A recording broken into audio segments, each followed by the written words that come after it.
Welcome to the Route 64 tour. Have you ever been to a kite festival?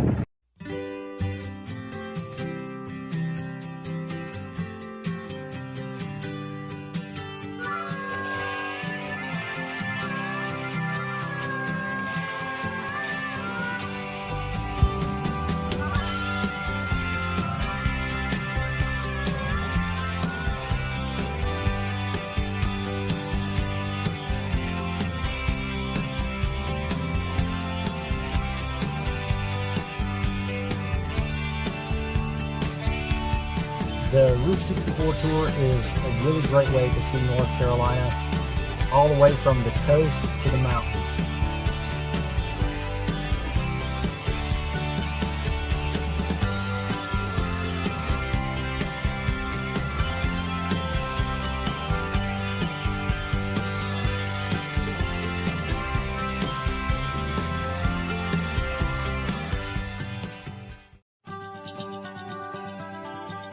It was a lot of fun at the Jordan Lake Recreation Area, but it's time to head east to the beautiful Outer Banks of North Carolina.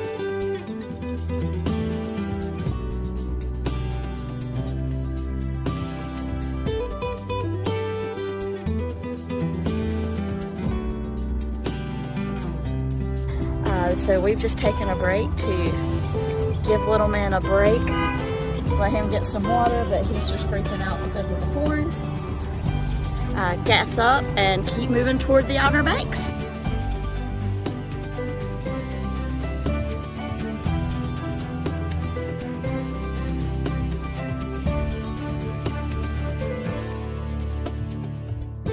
After hours of driving, we finally made it to the beautiful Outer Banks of North Carolina.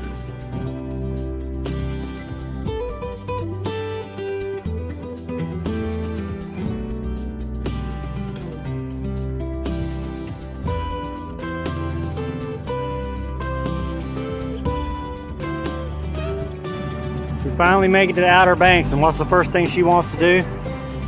Go to a thrift store. Nevermore! That's awesome! Finally made it to what? Outer Banks, this is wonderful.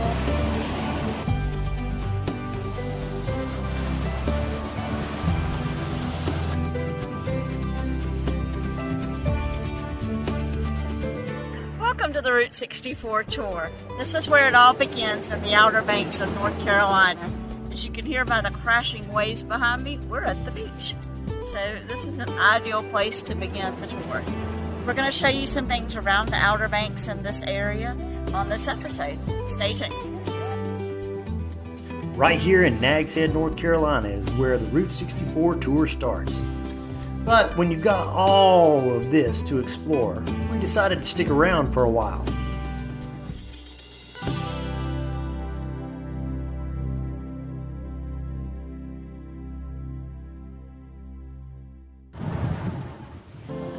T-shirts. Nothing like a good sunrise walk on the beach. Yeah, we got up really early. It's not even 6 o'clock yet, I don't think. It's kind of coming up, but it's behind the clouds right now.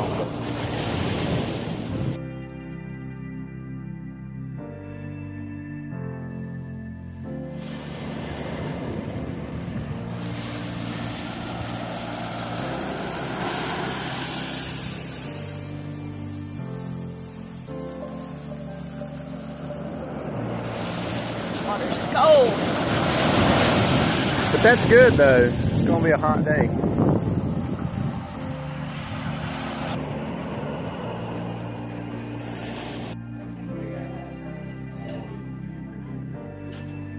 This looks awesome. Stack them high. And we didn't get pancakes. But this is a breakfast quesadilla and it looks amazing. And our waitress just said that it is. So more to come. We're going to report on this.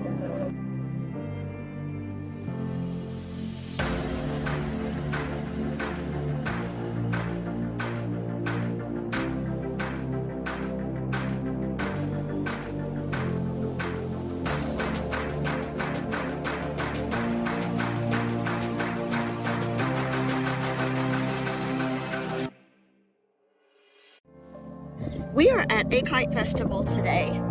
Those of you that follow us know that Don is a kite enthusiast. So we decided to come to this to let him fly, so we'll show you that.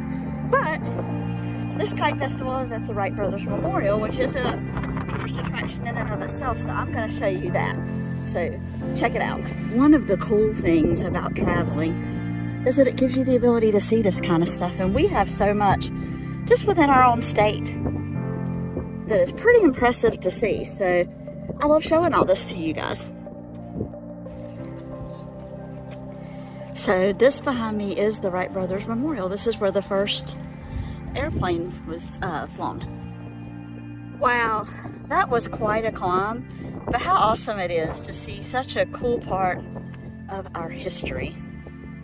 Wow, and what a beautiful place we're in, guys. Outer Banks is amazing. It's one of my favorite places to come visit. I'm hooked.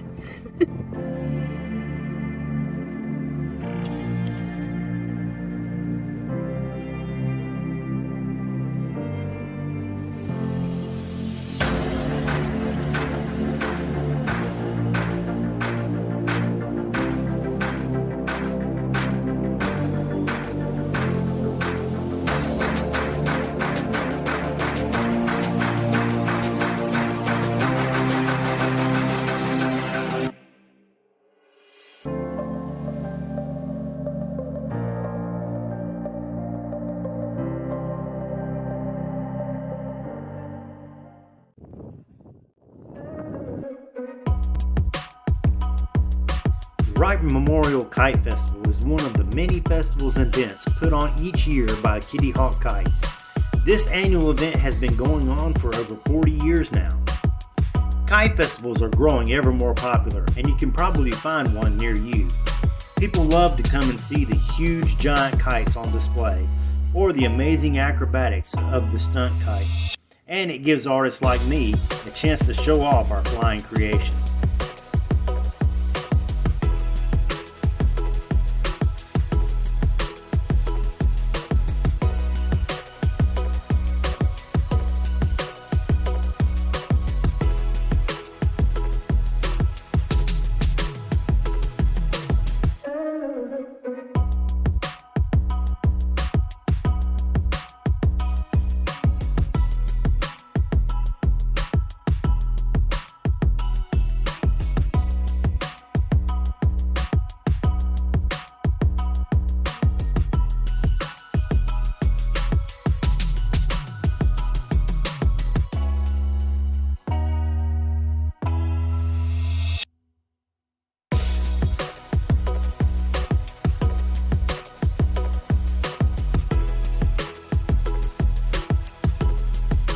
Though the traditional diamond kites are still around, there is now an endless variety of kites on the market today, ranging in price from $1 to over $1,000 each. Single line, dual line, quad line, giant inflatables, and power sport kites that people use to kite surf or kite buggy around. The demand for kites of all sorts seems to be going very, very strong. As it turns out, there is a kite company based right here on the Outer Banks called HQ Kites, and Chris, who we met at the Kite Festival, invited us over to tell us all about the kite business. Hopefully it'll reintroduce people to doing more, recreational outdoor stuff. Absolutely. I think people got, number one, they got sick of just staring at screens all the time, because that's all people were doing. Zoom, watching, how much Netflix can you watch? At some point, you weren't even supposed to leave your house in the beginning, right? Like, don't go out of your home, stay home. It was forced binge watching. Yeah. They made you binge watch. And then it was over the winter time, and then you couldn't go to movies or malls, and so people literally were cloistered, I think. And so Spring they went. And so when it was like pop in the box, and everybody came rushing out like a Jack in the Box, and that's when it really started. With sales and kites and stuff, it just went off the charts, and I don't think we ever really caught up. I still haven't. We have to order well in advance, for things, and the pipeline is, honestly, there's stuff that takes almost a year to get now. That's amazing. It's sad. You know, like it used to be, you know, 8-9 months was not uncommon, but you know, now it's the norm. And you've made this whole career out of personally, yeah, I mean, that's really cool. I started flying kites as a summertime job for Kitty Hawk. I was rooming with a guy who I went to school with at East Carolina, and you know, I'd come home and like the typical job here for kids like would be to work in a restaurant or whatever, you know, the summertime gig. And so I was doing that. I think during the at you know, regular shifts, nighttime, daytime. And my buddy asked me if I wanted a part-time job flying kites, and I was like, "What are you talking about?" Right. He says, "Come to Jockey's Ridge and I'll show you." So I go to Jockey's Ridge, and he's up on the dune, and it's typical southwest wind, summertime, Outer Banks weather. You know, it's kind of warm, it's blowing really hard. So I go up there, and he hands me, I think, what was either a Hawaiian spinoff or a Hawaiian. I think it was a spinoff. And so he puts this 2-line kite in my hand, and I'm sitting there trying to figure it out, and I do a loop, and it's blowing so hard, I literally get like pulled on my face, you know, face first in the sand, and I'm like, oh man, I, you know, sort of get up, dust myself off, kite crashes, of course, and you know, I'm like, wow, I was like instantly hooked. I was like, this is cool. I was like, what does it pay? He goes, well, it's minimum wage. I'm like, I'll do it. And so I started doing that during the daytime, and then worked in a restaurant at night, and then soon I quit the restaurant job, and I was flying kites full time, and I did that for 3 summers up there. By the end, I was like the head kite flyer, and it's funny, people in the retail store were kind of jealous. They'd be like, whatever you do, don't come inside. You don't want to be inside. Stay outside. Then eventually the Rangers, they changed the way things were, and you couldn't fly kites there anymore. And the store couldn't fly kites there anymore. Yeah. So I came inside and started working retail, and that's kind of, and then from then on, I there was a short period, a few times when I were out of kites, but I think since then, less than a year of my life has been outside the kite industry. That's really cool, and to think, you know, I think that's kind of what we're trying to do.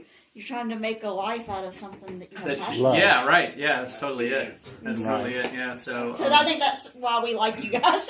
Yeah. So, and I think Chris is the same way. I took a different lane, but the same track. Same track. Yeah. Like for him, you know, I think kites have become just as monumental, or you know, so. Everyone has niches of what they do and what they're into and know about, and their areas of specialty. So if you can turn something you love or enjoy into that, like I don't have it figured out, but I knew that much. Well, would you like the nickel tour? Yeah, sure, that'd be great. Okay, like I said, we're basically an office warehouse. You know, we do we distribute product from here all over the country in Canada. Really North and South America, but there's not too much activity in South America. It's relatively, you know, poor down there. This is where this stuff usually is housed. This is our little, where we keep our demo kites.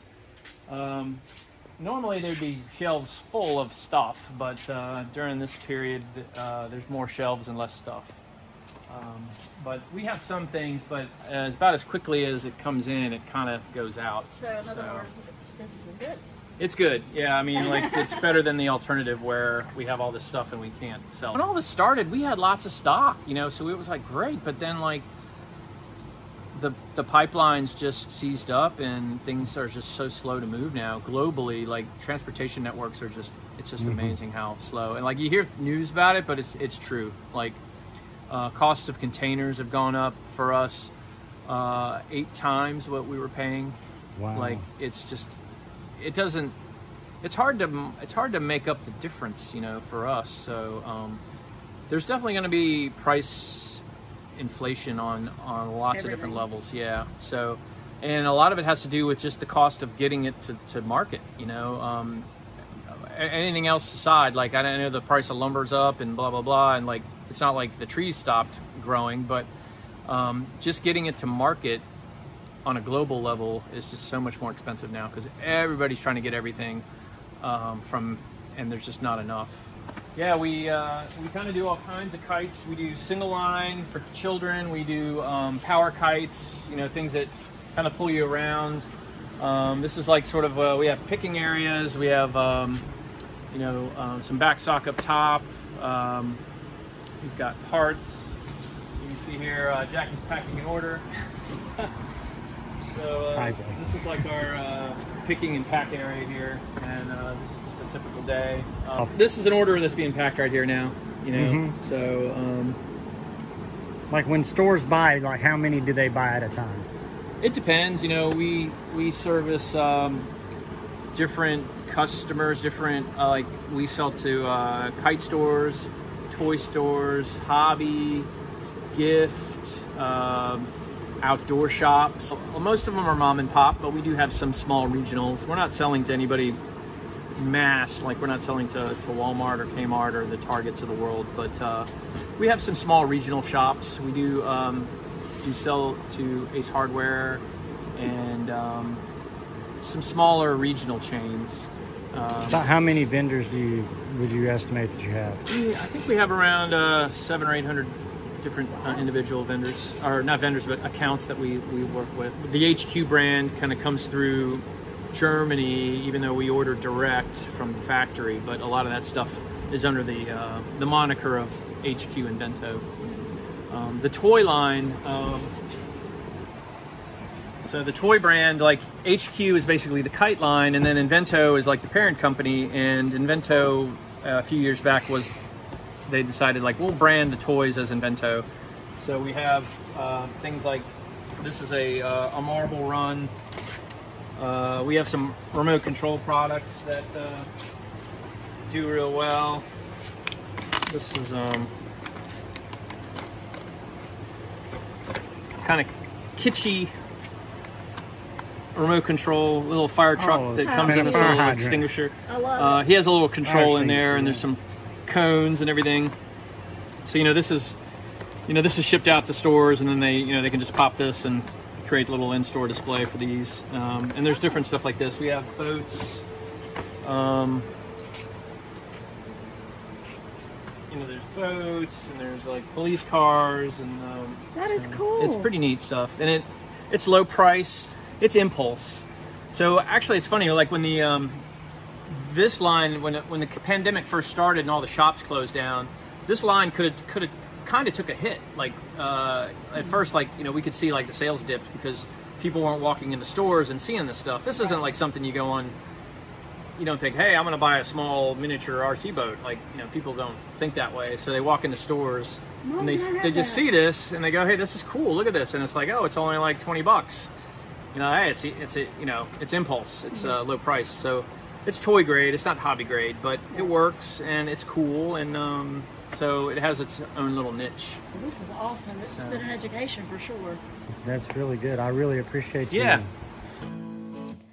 After the Kite Festival, we headed north to Corolla for a wild horse tour. We were hungry, so we decided to stop and get some dinner, and we found this pizza place called Cosmo's Pizza. We have to give them a shout out because they were down an oven but still prioritized our order, and the food was magnificent. So if you're ever in the area, this is a great place to try.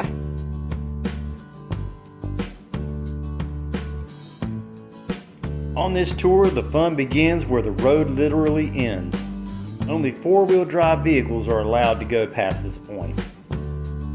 Even though the navigator could have done the trip, we decided to let somebody else do the driving.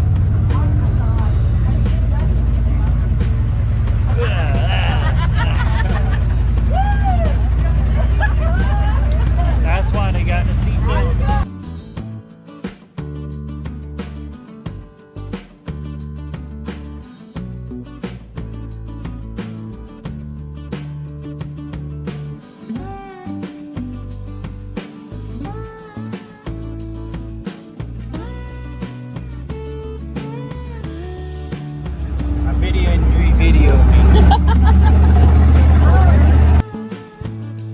The main purpose of this tour is to catch a glimpse of the wild horses that roam these beaches. There are many, many horses that are out here, and they're free to roam wherever they want.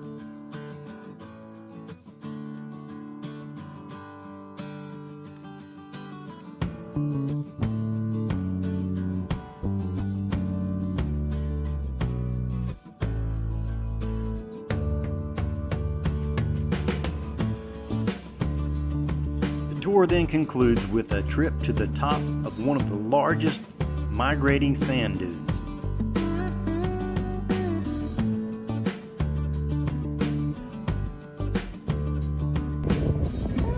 So we're continuing with our second day in the Outer Banks. We just got here yesterday. This that we're doing now is a Humvee tour of Corolla Beach and the area. There's wild horses out here that we're going to show you today. This particular dune that we're stopped on now, it's kind of like Jockey's Ridge. It is known as a living dune. Our guide that told us that this dune moves 40 feet every year. I thought that was so amazing. Not all dunes do that, but this one does. It's been so much fun to explore this. And if you get a chance to do Corolla Jeep adventures, go for it. It's so much fun. It's been a big day today. Whose house did we see? Well, we saw the house, I'm assuming Taylor Swift rents it. Okay. But it's along the beach down that way. And there's no pavement anywhere. No pavement. If The roads run out. You'd have to drive on the sand. On the beach. Or else. If you don't have a four-wheel drive, you're straight out of luck. Pretty much. But how much fun was this? It was good.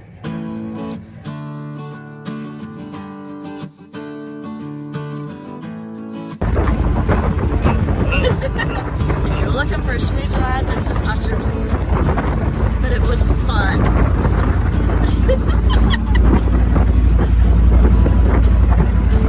We have some offices up front. I won't bore you with all the office stuff. You want to sit here? Feel free. There's some emails that need to be answered. So. Yeah. I would say the biggest blooper today is that I've been recording with no sound. No sound at all. Push it again to record. Yeah, it will start recording. And we're back to recording right now. Oh. Well, hello.